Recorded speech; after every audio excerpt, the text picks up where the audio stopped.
मेरी भाभी के सुंदर होने से मैं जलने लगी। मेरा नाम प्रिया है। मैं बहुत खुश थी कि मेरी शादी रवि से होने वाली है। शादी घर वालों की मर्जी से ही तय हुई है। मेरे भैया की शादी अभी 1 साल पहले ही हुई है। मेरी भाभी का नाम रचना है। मेरी भाभी बहुत सुंदर है, साथ ही बहुत हंसमुख है। हंसना और बातें करना उन्हें पसंद है। जब से भाभी घर आई है, घर में एक अलग ही माहौल रहता है। मेरी भाभी से मेरी अच्छी बनती है, लेकिन एक बात की वजह से मुझे नहीं पता था कि मेरी सोच इतना बदल जाएगी। एक दिन रवि जब घर आया था, तब मैं भाभी और रवि के साथ में एक कमरे में थे। हम लोग बैठे ऐसे ही बातें कर रहे थे। जैसे कि मैंने पहले ही बताया कि मेरी भाभी बहुत बातें और मजाक करती है। ऐसे ही बातों बातों में उन्होंने रवि से कह दिया कि आपने भी क्या देखकर इसे पसंद कर लिया। आपका दिमाग तो सही है, अभी भी मौका है, आप बच सकते हो। शादी अभी हुई नहीं है। इतना भी होता तो शायद मैं बर्दाश्त कर लेती, लेकिन उसके बाद जो रवि ने कहा उससे मुझे ज़्यादा बुरा लगा। रवि ने कहा कि क्या करूं भाभी, आपकी जैसी सुंदर तो मुझे शायद मिलेगी नहीं, तो अब जो मिली है उसी से कर लेता हूँ। बात मजाक में ही हो रही थी, लेकिन मुझे वो बात दिल पर लग गई। उस समय मैंने भी बात हंसी में टाल दी, लेकिन मुझे अब वो बात सोने नहीं दे रही थी। मैं पता नहीं क्या क्या सोचने लगी थी। मैं अपने आप को भाभी के साथ कंपेयर करने लगी थी। मुझे उनसे और उनकी सुंदर होने से जलन होने लगी थी। एक छोटी सी बात मेरे अंदर यह बदलाव ला सकती है, मैंने सोचा नहीं था। मैं उस बात का जवाब देना चाहती थी। मैं कुछ भी सोचने लगी थी। मैं सोच रही थी कि कैसे उन्हें भी मैं रुलाऊं। शादी की तैयारियों के साथ मेरा दिमाग भी कहीं और ही चलने लगा। एक दिन भाभी शॉपिंग करने मम्मी के साथ बाहर गई थी। घर में भैया थे। मैंने सोचा था कि भैया को कुछ ऐसा कहूँ जिससे इन दोनों के बीच में झगड़ा हो, थोड़ी कहा सुनी हो, भाभी थोड़ी परेशान हो। उस समय मैं बस इतना चाहती थी, लेकिन मुझे नहीं पता था कि मेरी उस बात से उन दोनों की जिंदगी में जहर घुल जाएगा। भैया भाभी को फोन लगाकर पूछ रहे हैं कि कब तक आओगी। भाभी ने कहा बस आ ही रही हूँ। भैया बोले कि पहले भी यही बोला था, अभी भी, यह कब तक आओगी। मैंने उस बात को पकड़ लिया और भैया के फ़ोन रखने के बाद मैंने कहा कि खूबसूरत लड़कियों की बात का कोई भरोसा नहीं होता भैया।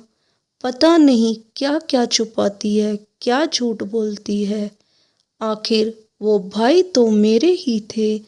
उन्होंने भी मेरी इस बात को पकड़ लिया। पूछा क्यों, क्या बात कर रही है, तुझे कुछ पता चला क्या। मैंने जानबूझकर ऐसे दिखाया कि मैं कुछ जानती हूँ और उनसे छिपा रही हूँ।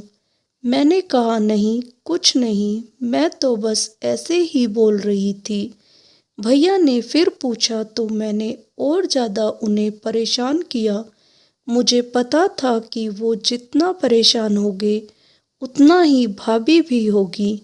मैंने उन्हें ऐसे ही कहा कि भैया मैं क्या बताऊं, आप खुद समझदार हो। वो बोले क्या मतलब, क्या बोलना चाहती है, ठीक से बता। मैं अब क्या कहती, लेकिन अच्छा हुआ कि उसी समय भाभी और मम्मी वहाँ आ गए और बात टल गई। लेकिन मुझे बहुत खुशी हो रही थी कि मैंने अपना काम कर दिया। भैया उनके आते ही अपने कमरे में चले गए। बस मुझे अब भाभी का वैसा चेहरा देखना था जो मैं देखना चाहती थी। भाभी करीब 1 घंटे बाद जब कमरे से निकली तो उनका चेहरा बयान कर रहा था कि मैंने जो बोला है उसका असर हो रहा है। भैया का भी मुंह उतरा हुआ था। उस दिन से भाभी का बोलना और हंसना कम हो गया। भाभी का मुंह उतरा रहता था। मैं पता नहीं कैसे इतनी कठोर हो गई थी कि उनके आंसू से मुझे खुशी मिल रही थी। भैया और भाभी में सब कुछ ठीक नहीं है, इस बात का पता अब हमारे घर में सबको चल गया था। भाभी अब मुझसे भी बात नहीं कर रही थी, लेकिन मुझे बुरा नहीं लग रहा था। एक दिन भैया भाभी से किसी बात पर बिगड़ गए और सबके सामने उन्हें घर से जाने को कहने लगे। मम्मी और पापा ने कहा कि क्या हुआ, क्या बात कर रहा है, ऐसा क्या हुआ, लेकिन वो बोले कुछ नहीं। भाभी को वो बात बहुत बुरी लगी और वो घर से जाने लगी। मम्मी ने कहा कि शादी सर पर है, ऐसे कहाँ जा रही हो।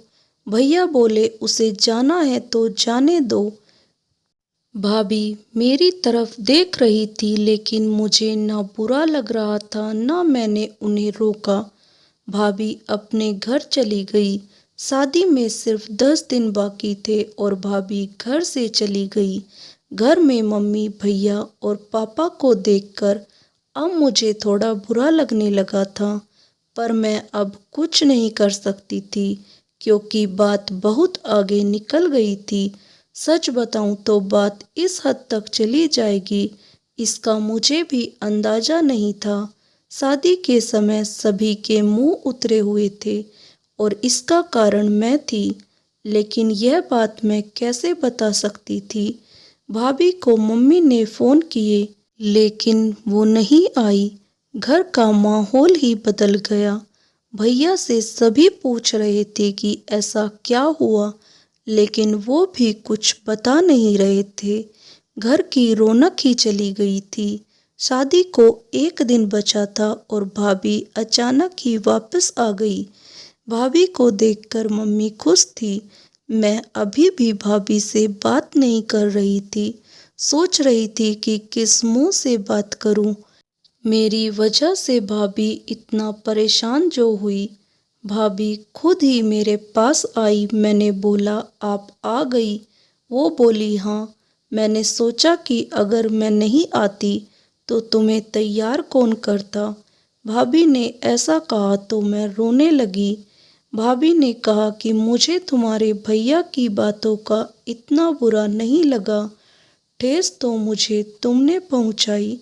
मैं घर से भी तुम्हारी वजह से गई थी। मैंने सोचा था कि तुम मुझे फ़ोन करके बुलाओगी, लेकिन तुमने ऐसा नहीं किया। मुझे नहीं पता तुमने ऐसा क्यों किया, लेकिन मैं तुम्हें एक बात समझाना चाहती हूँ। अब तुम्हारी शादी होने वाली है, तुम दूसरे घर जाओगी। कुछ ऐसा मत करना जिससे बाद में तुम्हें पछताना हो। मैंने भाभी को कहा कि मैं भैया को बता देती हूँ कि वो मजाक था। भाभी बोली तुम उसकी चिंता मत करो। उन्हें अगर अपनी पत्नी पर विश्वास नहीं तो यह उनकी गलती है, तुम्हारी नहीं। मैं उनसे निपट लूँगी। शादी का समय है, तुम खुश रहो। भाभी के आते ही घर में रौनक आ गई। इस गलती ने मुझे बहुत कुछ सिखाया। मेरे अंदर की जलन और ईर्ष्या को ख़त्म कर दिया। मेरे अंदर एक डर पैदा कर दिया कि मैं कहीं गलती से भी किसी के साथ कुछ गलत ना कर दूं। भाभी मेरे जैसी नहीं है, मुझे पता है वो भैया को भी संभाल लेगी। मैंने भाभी के साथ इतना कुछ किया, लेकिन उन्होंने अपना फर्ज नहीं भूला, ना ही यह बताया कि यह सब मेरी गलती है। ऐसी भाभी सभी को मिले। दोस्तों, आपको ये कहानी अच्छी लगी तो कहानी को लाइक करें और मेरे चैनल को सब्सक्राइब करना ना भूलें। धन्यवाद। राधे राधे।